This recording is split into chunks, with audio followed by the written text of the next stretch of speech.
Sabedoria de Salomão, capítulo 14. Outro homem que vai fazer uma viagem por mar, prepara-se para enfrentar as ondas bravas. Pede socorro a um objeto de madeira, mais fraco do que o barco em que vai viajar. Foi por dinheiro que alguém pensou em fazer o barco e um operário experiente construiu-o. Mas é o teu cuidado, Pai, que dirige o barco, pois tu preparaste-lhe um caminho pelo mar, um caminho seguro no meio das ondas. Isso mostra que tu podes livrar-nos de todos os perigos. Podemos navegar no alto mar, mesmo sem nenhuma experiência. Tu queres que seja útil tudo o que fazes com a tua sabedoria.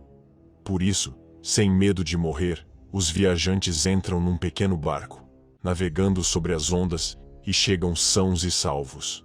Já nos tempos antigos, ao acabar uma raça de gigantes orgulhosos, a esperança do mundo refugiou-se numa barca. Guiada pela tua mão, essa barca guardou para o mundo a semente de uma nova raça humana. Bendito seja esse madeiro, por meio do qual a justiça se cumpriu.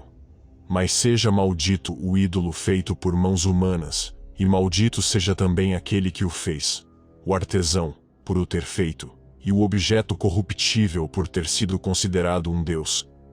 Deus detesta de igual modo o ímpio e a sua impiedade. Serão castigados tanto aquele que faz o mal como também o objeto mal que foi feito.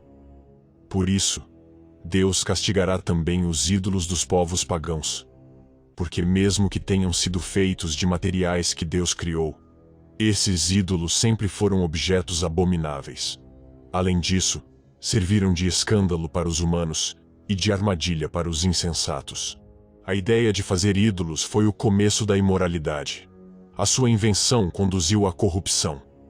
Os ídolos não existiram desde o começo do mundo, nem continuarão a existir para sempre. Foi por causa da vaidade dos seres humanos que os ídolos entraram no mundo. Por isso, foi dado a conhecer o seu fim para breve.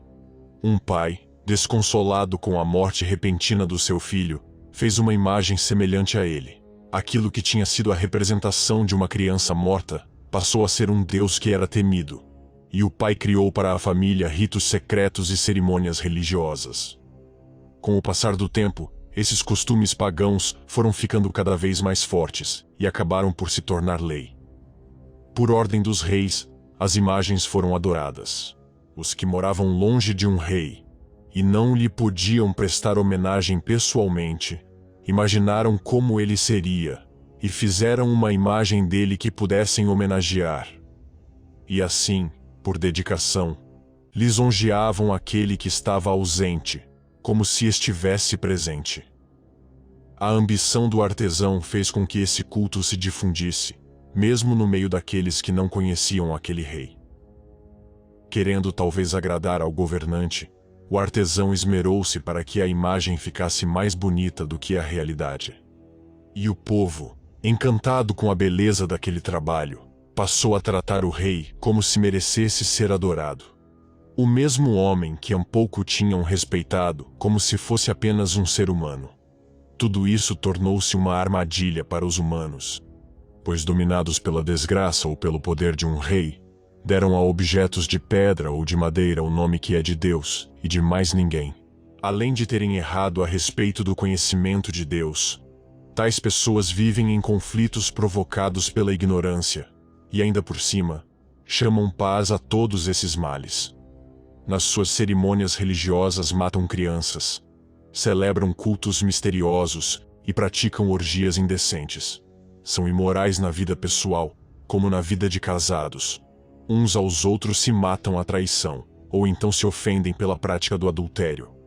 Por toda a parte há violência e mortes, roubos e mentiras, subornos, traição, desordem, juramentos falsos, confusão a respeito do que é bom, esquecimento de favores recebidos, imoralidades, perversão sexual, destruição do matrimônio, adultério e depravação total.